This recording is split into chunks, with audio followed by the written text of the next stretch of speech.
Oke, perkenalkan saya Krisna Haji Putra dari kelas IT 104 dengan nomor induk sebagai berikut.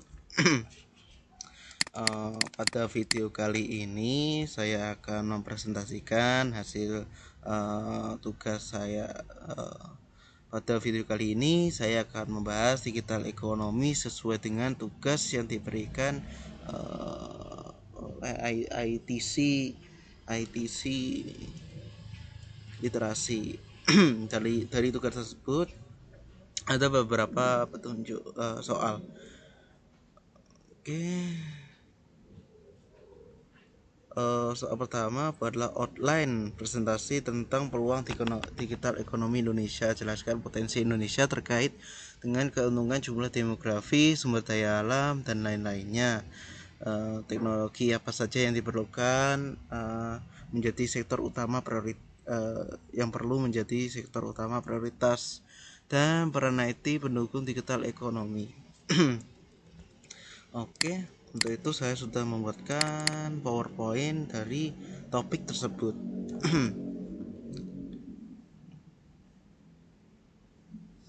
Oke, digital ekonomi Indonesia.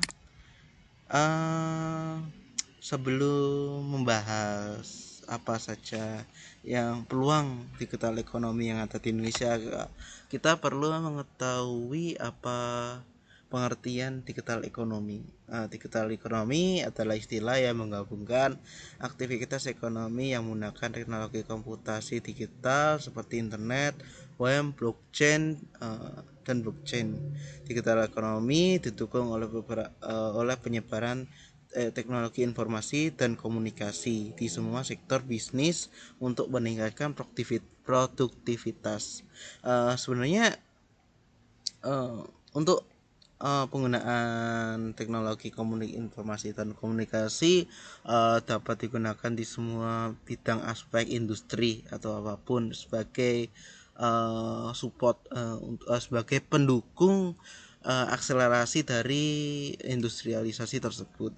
Misalnya untuk ke pabrik dengan adanya IT bisa manajemen industrialisasi lebih mudah, ataupun marketing atau sales menjadi lebih gampang, dan lain-lain.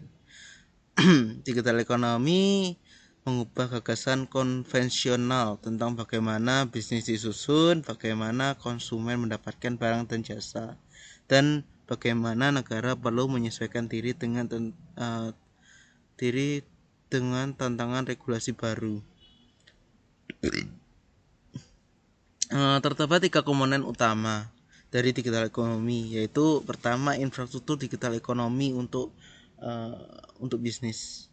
Ini sangat penting karena untuk bisa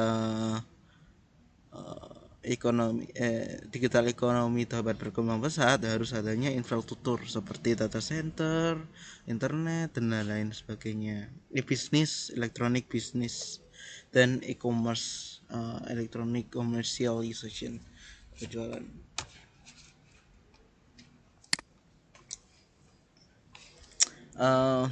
Untuk saat ini digital ekonomi Indonesia punya potensi yang menjanjikan dan besar. Contohnya populasi Indonesia ada di urutan nomor 4 dengan total populasi 256 juta mungkin yang tersebar di seluruh pulau yang ada di Indonesia. Dari statistik yang ada yang saya cari, pertumbuhan ekonomi Indonesia lumayan stabil di angka 4%. Dan terus berkembang.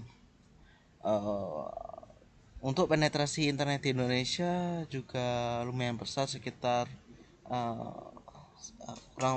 sekitar 10%-an, sekitar kurang dari 10%, jadi lumayan dengan sebagai Indonesia sebagai negara kepulauan. Masalah yang dihadapi ekonomi digital di Indonesia saat ini adalah akses yang terbatas terhadap layanan keuangan digital. Pertama itu. infrastruktur yang belum memadai untuk akses internet, biaya logistik yang tinggi karena Indonesia merupakan negara kepulauan, bukan negara kontinental ataupun benua. Kurangnya kepercayaan dan transaksi online karena keterbatasan teknologi yang ada di uh, tidak meratanya teknologi yang ada di Indonesia, sehingga konsumen-konsumen yang ada di pulau-pulau terluar Indonesia kurang yakin dan kurang mengenal mengenai transaksi online.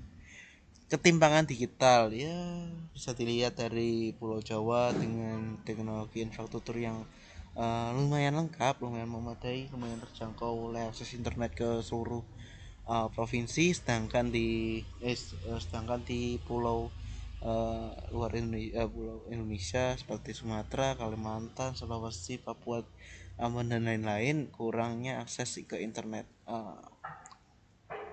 dan infrastruktur yang memadai. Keamanan cyber sangat kurang di Indonesia. Banyak serangan cyber sekarang yang menyerang institusi keuangan dan institusi yang lain-lain, dan juga regulasi yang belum matang dan tidak mendukung keamanan data pelanggan. Itu jika dijelaskan lebih detail, banyak hal yang perlu dibenahi dari Indonesia untuk kesiapan mengenai digital ekonomi. Sangat-sangat banyak. Untuk kelebihan digital ekonomi yang ada di Indonesia sekarang sih kurang diunggulkan, tapi tidak menutup kemungkinan untuk kedepannya jadi market yang besar. Karena kembali lagi, karena Indonesia merupakan pasar global yang besar dan pertumbuhan ekonomi yang bertahap, yang stabil. Nah, balik lagi ke aspek dari geografis Indonesia, berbentuknya negara kepulauan berbentuk negara kepulauan yang membatasi akses internet dalam hal fiber optik. Jika kita ingin membangun akses internet ke Indonesia, kita harus bangun akses internet bawah laut. Mungkin saat ini sudah ada akses internet bawah laut antar Indonesia, tapi masih masyarakat pedalaman Indonesia belum terjangkau karena Indonesia berbentuk banyak bukit dan gunung berapi, sehingga akses internet untuk ke gunung atau bukit itu susah. Kalau misalnya menggunakan akses fiber optik ataupun kabel tembaga ataupun lain-lain, kecuali kalau misalnya menggunakan perangkat satelit. Kemungkinan kalau satelit bisa menjangkau dari gunung sampai ke lautan, sehingga direkomendasikan untuk mengatasi masalah geografi Indonesia yang berbentuk kepulauan, dapat menggunakan satelit untuk akses internet dan infrastruktur yang lain. Nah, untuk demografi Indonesia, Indonesia nomor 4 penduduk terbanyak di dunia dengan total 250 atau 80-an juta penduduk yang tersebar di seluruh pulau di Indonesia. Nah, untuk itu Indonesia harus membangun infrastruktur dan ekonomi digital. Untuk infrastruktur digital, Indonesia memiliki infrastruktur digital yang cakupan luas dan harus di-provide. Namun untuk perlu ditingkatkan kualitasnya dan aksesnya, karena di luar Jawa akses internet masih 2G atau 3G. Pemerintah Indonesia yang harus ikut berperan juga dalam menerbitkan beberapa regulasi untuk mendukung implementasi sistem pemerintahan berbasis ekonomi SPBE, dan juga inisiatif Satu Data Indonesia SDI yang bertujuan menciptakan data yang berkualitas dan mudah diakses yang dapat dibagikan di antara lembaga pusat dan daerah. Untuk ekonomi digital, Indonesia memiliki ekonomi digital yang bertumbuh pesat. Namun jika pemerintah bisa memfasilitasi infrastruktur, kemungkinan pertumbuhannya akan lebih besar lagi. Untuk indeks kesiapan industri 4.0, Indonesia memiliki indeks kesiapan industri yang rendah, yaitu 2,9 dari skala 5, yang menunjukkan bahwa Indonesia masih berada pada tahap awal transformasi digital ekonomi. Untuk digital ekonomi dapat dibagi beberapa bagian, salah satunya e-commerce. E-commerce Indonesia memiliki pertumbuhan yang signifikan selama dekade terakhir, berupa Tokopedia, Bukalapak, Shopee, dan lain sebagainya. Namun ekonomi Indonesia juga menghadapi beberapa tantangan seperti akses terbatas ke layanan digital, keuangan digital, biaya logistik yang masih tinggi, dan kurangnya kepercayaan dalam transaksi online. Hal ini juga berbanding lurus dengan pertumbuhan pasar, perilaku konsumen, komunikasi konvensional, dan pembayaran alternatif untuk e-commerce. Untuk bidang lainnya adalah online traveling. Online travel di Indonesia adalah salah satu sektor yang berkembang pesat dalam digital ekonomi. Online travel adalah aktivitas perjalanan yang dilakukan melalui platform digital seperti situs web, aplikasi, media sosial, dan memungkinkan pengguna untuk memesan tiket, akomodasi, transportasi, dan paket wisata secara online. Online travel di Indonesia adalah salah satu sektor yang berkembang pesat dalam digital ekonomi. Online travel di Indonesia memiliki potensi yang besar karena negara ini memiliki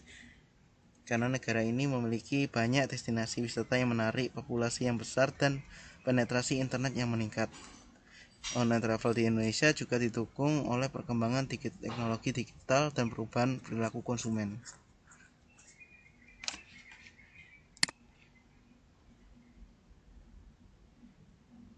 Online transportasi di Indonesia adalah transportasi online di Indonesia adalah salah satu sektor yang berkembang pesat dalam digital ekonomi. Online transportasi adalah layanan transportasi yang dapat dipesan melalui platform digital seperti web, aplikasi, situs sosial. Online transportasi di Indonesia memiliki beberapa keunggulan: penyediaan kemudahan dan kenyamanan bagi pengguna, menawarkan harga yang kompetitif dan transparan, mendorong inklusi dan pemberdayaan ekonomi bagi para pengemudi, dan mendukung perkembangan infrastruktur dan teknologi digital. Online transformasi di Indonesia juga menghadapi beberapa tantangan.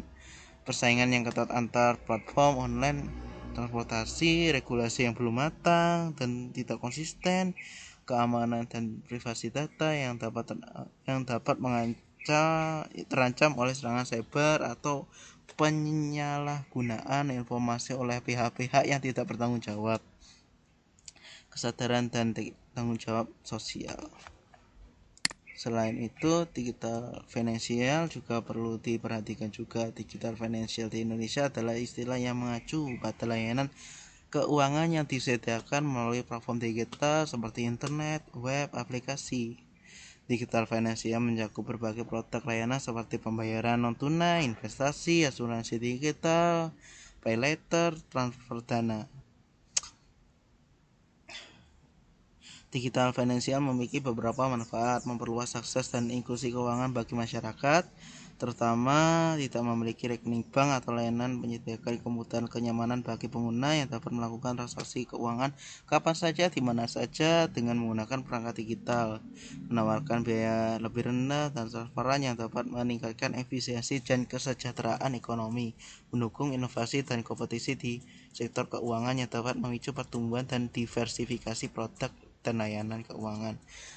Digital finansial di Indonesia juga menghadapi beberapa tantangan seperti infrastruktur digital yang belum rata, regulasi yang belum matang, kesadaran literasi keuangannya rendah. Untuk teknologi baru, blockchain di Indonesia adalah teknologi yang digunakan untuk mencatat dan menyimpan data transaksi secara terdesentralisasi, efisiensi, dan aman. Blockchain dapat digunakan untuk berbagai tujuan seperti pembayaran non-tunai, investasi, asuransi digital, pay later, transfer dana, dan lain-lain. Blockchain memiliki beberapa manfaat, memperluas akses dan inklusi keuangan bagi masyarakat, menyediakan kemudahan kenyamanan bagi pengguna, menawarkan biaya yang lebih rendah dan transparan, mendorong inovasi dan kompetisi di sektor keuangan, meningkatkan transparan dan akuntabilitas dalam pengelolaan dana dan informasi. Blockchain Indonesia telah mengalami perkembangan yang signifikan dalam banyak proyek inisiatif dan luncuran oleh berbagai pihak seperti pemerintah, swasta, akademisi, komunitas. Beberapa contoh proyek inisiatif yang ada di Indonesia: Asosiasi Blockchain Indonesia, Bitcoin, Hara, NFT Indonesia. Conclusion dari presentasi saya, menurut saya ekonomi digital di Indonesia masih tahap awal dan memiliki potensi yang sangat besar karena penduduk Indonesia karena jumlah penduduk Indonesia yang sangat besar, dan juga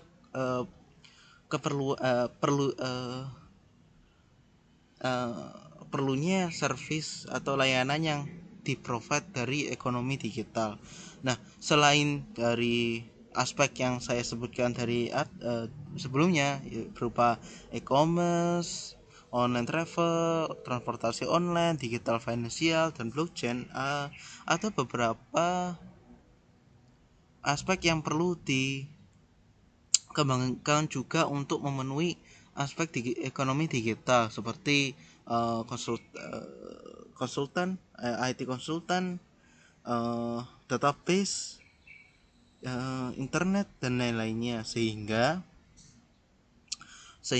ekonomi di Indonesia jika dikelola dengan baik, kemungkinan untuk tahun 2045 atau 2050 akan menjadi ekonomi digital salah satu terbesar di dunia. Itu pendapat saya. Cukup sekian. Jika ada kurangnya saya mohon maaf. Terima kasih.